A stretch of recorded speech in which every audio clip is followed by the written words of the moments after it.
Cette semaine, les contrats de l'atelier auto rapportent 3 fois plus, donc on va pas s'en priver, on va essayer ça tout de suite. Dans un premier temps, il a d'abord fallu acheter un atelier auto, c'est évident, j'ai choisi celui des Mission Row car il est à côté de ma boîte de nuit, il m'a coûté 1 160 000 $ avec un style. Et quand je vous dis qu'on était à côté, là au début de la vidéo, je suis parti de ma boîte de nuit et je suis déjà arrivé à l'atelier auto.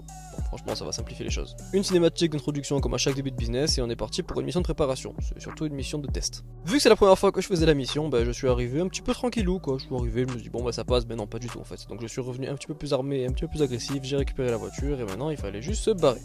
Franchement, j'ai galéré à semer les flics parce qu'ils étaient partout, mais au bout d'un moment j'ai réussi, je ramène la voiture à l'atelier auto et c'est bon, la mission d'introduction est réussie. Encore une cinématique et là enfin on a accès au contrat. Vous avez été beaucoup à me dire de faire le contrat de l'Union Depository car il rapporte beaucoup d'argent, c'est pas faux et normalement c'est censé être rapide. La clé d'ascenseur, le code de la chambre forte, deux missions, puis le vol, ça a pas l'air compliqué. Une fois la mission lancée, j'ai quand même été surpris de devoir buter mon voisin, et oui son appartement est situé dans le même immeuble que celui qu'on m'a donné au début de mon aventure sur GTA. Dans l'appartement rien de compliqué, on dégomme les gardes, lui on le bute aussi et on récupère la clé d'ascenseur. J'ai quand même été surpris de voir que son garage était plus gardé que sa personne, mais bon, c'est pas grave, on récupère la voiture de sécurité et on peut se barrer. On nous laisse 3 possibilités pour garer la voiture de sécurité, personnellement j'ai choisi au pif, je me suis mis là, et là on est bon, la mission est réussie. On est parti pour la deuxième mission. Je profite juste pour vous dire que si vous kiffez la série, n'hésitez pas à vous abonner car ça aide vraiment le compte. Pour cette mission, il va falloir voler un hélicoptère de la police, vraiment là, il y a quasiment pas de garde, vous avez juste 2 policiers à buter, et après il va falloir semer les flics. Mettez-vous au-dessus de l'eau, moi j'ai galéré un petit peu, vous restez comme ça en stationnement et ça va aller très vite. On doit ensuite aller identifier la voiture du directeur, pour ceux qui n'ont pas envie de chercher, c'est celle-là, c'est la bleue. On le suit jusqu'à son hôtel où il trompe sa femme, le saligo. Il va falloir prendre une photo compromettante. Si vous la prenez quand il fait rien, il se passera rien, mais si vous la prenez quand il la prend dans ses bras ou quoi, hop, la photo est bonne, vous avez juste à la voyer à 60.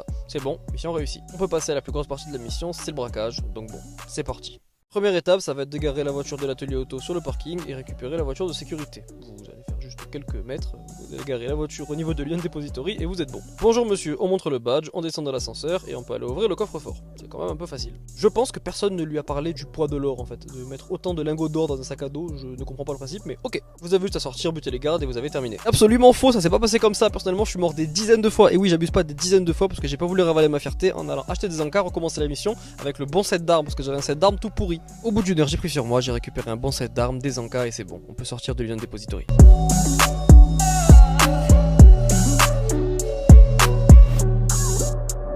Avec les encas et les bonnes armes, c'est beaucoup plus facile, je l'ai fait en un essai. Je me suis pas enfui avec la bonne voiture, c'est pas faux, du coup il va falloir semer la police et moi personnellement j'ai longé la plage, moi-même les hélicos m'ont foutu la paix. On peut livrer les lingots d'or et c'est bon. C'est une mission réussie, on a récupéré 810 000 $. Avant de continuer les contrats de l'atelier auto, j'ai fait un contre-la-montre d'HSW, vraiment c'est pas très compliqué vu ce que ça rapporte, 250 000 $. J'ai aussi tourné la roue au casino, 20 000 $, je prends. Un contre-la-montre classique aussi, 100 000 $, j'ai pas craché dessus. Bon, on est parti pour un deuxième contrat, on va faire le contrat de données. Toujours deux missions, position de bunker et défense. Pour la mission du bunker, rien de compliqué, on a juste à aller au bunker, le prendre en photo, envoyer à Santa et attendre que le gros 4x4 sorte de là. Une fois que c'est fait, il va falloir le voler, parce qu'on aime bien voler les choses, donc bon, le mec sur la mitrailleuse, on le dégomme, et lui, il résiste à une balle normale, mais dans la tête, normal, pas de problème. Bon, la deuxième, ça a fait effet. Il vous restera plus qu'à continuer tout droit, résister à quelques ennemis et vous livrer à l'atelier auto, c'est une mission réussie. On peut donc lancer la deuxième mission de préparation, les défenses. Pour la mission de défense, il va falloir récupérer des armes et les livrer à un certain endroit, l'endroit de la bataille finale. Je n'ai juste pas compris comment j'ai fait pour louper ça. Non, vraiment, j'ai pas compris. Une fois les ennemis battus, il faut récupérer un véhicule avec un attache-remorque et partir avec la grosse mitrailleuse. Il y aura juste à la livrer et ça fait donc une arme sur 3. Grâce à ma nullité, j'ai découvert quelque chose. Personnellement, j'ai réussi à livrer qu'une seule arme sur 3 pendant le temps imparti, mais c'est pas grave, même si vous en livrez qu'une seule, vous avez quand même réussi la mission. Si je dis pas de bêtises, ça fera juste moins de défense en fait pour la bataille finale, mais bon, on va se débrouiller comme ça. C'est donc une mission réussie. Nulle, pas satisfait, mais elle est réussie quand même. Maintenant, on peut s'attaquer au vol. Il va falloir récupérer la voiture et rentrer dans le bunker. Ça, c'est la première étape. À l'intérieur, vraiment rien de compliqué, c'est une étape que j'ai réussi très facilement. Il va juste falloir buter les ennemis à l'intérieur du bunker, il y en a quelques-uns quand même, et à chaque fois récupérer le disque dur. Si vous êtes un petit peu en galère d'enca, n'hésitez pas, il y a des distributeurs, personnellement c'est comme ça que j'ai remonté ma vie à quelques moments. Dernier disque dur, on peut se casser. Je vais vous faire gagner du temps, la vérité c'est que je suis encore mort comme un gros tas parce que j'avais pas assez d'enca et je me suis trompé encore une fois sur le set d'armes. Quand je vous dis que je suis débutant, c'est vraiment que je suis débutant. Tenez à vous le dire, j'ai donc relancé et maintenant on peut continuer la mission. Une fois arrivé sur place, personnellement ce que j'ai fait c'est que j'ai directement récupéré l'espèce de grosse mitrailleuse là, elle va vraiment m'aider pour la suite. Récupérer l'arme avant d'insérer le disque dur, comme ça les ennemis ont pas encore eu le temps d'apparaître. Là on met le disque dur et c'est à ce moment là que ça part en cacahuète. Je n'avais aucune pitié, j'ai utilisé ma défense en boucle, que ce soit pour les ennemis à terre, pour les hélicos, pour les citernes, pour tout ce qu'il y avait, vraiment rien à foutre. Au bout d'un moment ils ont quand même réussi à me pousser dans mes retranchements et à me faire attendre à l'intérieur. Une fois que le transfert a été terminé, vous avez juste à buter les ennemis qui restent. Bon, l'hélico je l'ai dégommé comme ça et celui-là j'ai été surpris, j'ai fait tomber l'hélico juste en tirant une balle de snipe, ça m'a choqué. Après avoir risqué notre vie bien comme il faut, on peut enfin être payé. C'est donc une mission réussie et on récupère 459 000 $. L'objectif avance bien mais il va me falloir encore pas mal d'argent parce que je compte investir au maximum dans les revenus passifs de la boîte de nuit. Quand on investit long terme, la priorité c'est le revenu passif, c'est pas le Kosatka par exemple. La facilité de faire des sous avec l'atelier auto, je vais pas m'en priver. Quand je suis arrivé, j'ai découvert une voiture sur le banc et je pouvais faire une révision. Je le connaissais pas du tout, donc j'ai fait un truc à l'arrache et j'ai livré ça à la dame. Résultat des courses, en tout j'ai passé 5 minutes à faire le custom et la livraison et j'ai gagné 110 000 $. Bon, il faut quand même enlever les 35 000 de la révision. On va faire un petit tour à la boîte de nuit, il y a quelques sous à récupérer. Je vous fais un petit teasing, dans l'épisode suivant, on va vraiment maxer la boîte de nuit à fond. On va récupérer tous les revenus passifs qui rapportent le plus. Et ces revenus viendront s'ajouter aux revenus naturels de la boîte de nuit. Le contrat de Union Depository sur celui qui rapporte le plus, j'ai voulu essayer d'autres contrats pour varier un petit peu et découvrir un petit peu plus le jeu. Comme d'habitude, le contrat se découpe en 3, là c'est la balise, le virus informatique, puis le vol. Du coup, c'est parti. Il va falloir s'infiltrer au Force en coup d'eau, vous avez différentes façons de faire, personnellement j'ai choisi de voler un 4x4, c'est beaucoup plus sûr pour moi, qui fait un petit peu nul. Si je peux ne pas me faire repérer en rentrant, c'est toujours ça de prix. Ce qu'il faut faire en fait, c'est s'approcher du hangar, prendre en photo la remorque, puis après y a posé une balise. Le problème, personnellement, c'est que je me suis approché un petit peu trop et du coup je me suis fait dégommer. Et quitte à se faire dégommer, je me suis dit, autant y aller en force. Allez, c'est parti.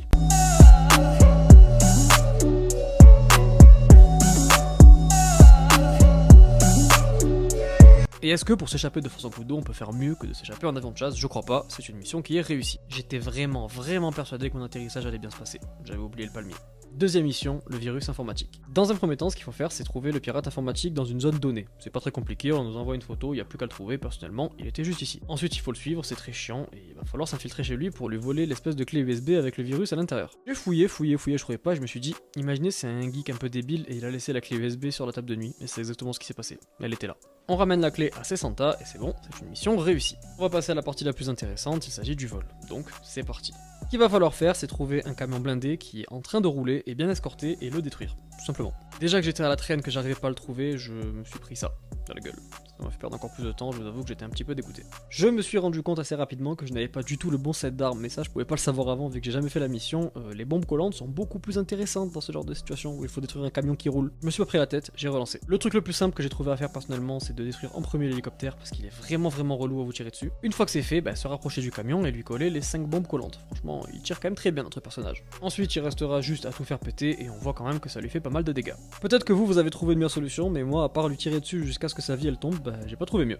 C'est bon, on va pouvoir chercher les plaques à l'intérieur du camion. À l'intérieur, il y a juste 2 ennemis, vous les abattrez très rapidement, c'est vraiment pas compliqué. Et il faudra fouiller les caisses à la recherche des plaques. Une fois que c'est fait, comme d'habitude, il faut juste livrer les caisses au client. Cette mission n'était vraiment pas très compliquée et c'est bon, c'est une mission réussie. Elle nous a donc rapporté presque 500 000 $. De retour à l'atelier auto, j'ai quand même été surpris de voir encore une voiture sur le banc, donc j'ai fait une révision vraiment à l'arrache. En fait, j'ai même pas compris comment ça fonctionnait l'histoire, mais bon, je l'ai fait et je l'ai livré à la cliente. Franchement, elle était à côté à même pas 1 km et donc on a encore récupéré 110 000 $. Cette semaine, c'est quand même très rentable, il faut avouer. Vu que pour l'épisode suivant, j'ai besoin de beaucoup d'argent, là on parle de plus de 5 millions de $, je vais refaire un contrat de Union Depository, mais je vais pas tout vous remontrer, je vais vous laisser en musique.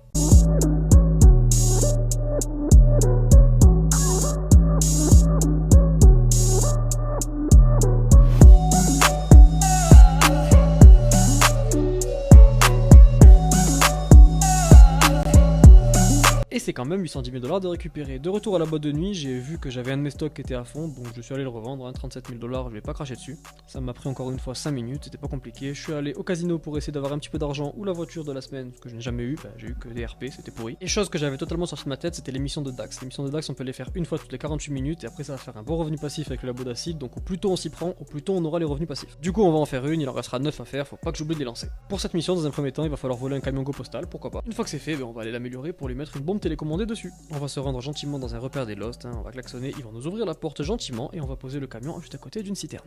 Maintenant, il n'y a plus qu'à exploser tout ça. Une mission réussie, plus que 9 pour Dax. Sur la route, j'ai récupéré un colis de Gérald d'un 15 000 $, je vais quand même pas cracher dessus. Je suis un bon client, je vais améliorer ma moto au max et après ça, on va faire un petit bilan de tous mes revenus pour l'instant. Je vais vous montrer les deux trucs qui vous intéressent le plus, c'est les performances moteurs en fait, donc avec l'accélération qui passe au max, avec la vitesse de pointe au max. Ensuite, comme je vous ai dit, j'ai pris une couleur parce que je suis un bon pigeon. Après avoir dépensé 300 ou 400 000 $ dans ma moto, on va pouvoir faire un petit bilan. Si j'en crois ces stats, j'ai joué 26 heures au jeu et j'ai gagné 11 millions de $. Là, j'en ai 5 400 000 sur moi, comme je l'ai dit, je vais m'en servir pour l'épisode suivant. Je sais pas si c'est un bon score, mais pour quelqu'un qui découvre le jeu, personnellement, j'estime que c'est pas mal. En tout cas, pour l'instant sur le jeu, moi, je manque de rien.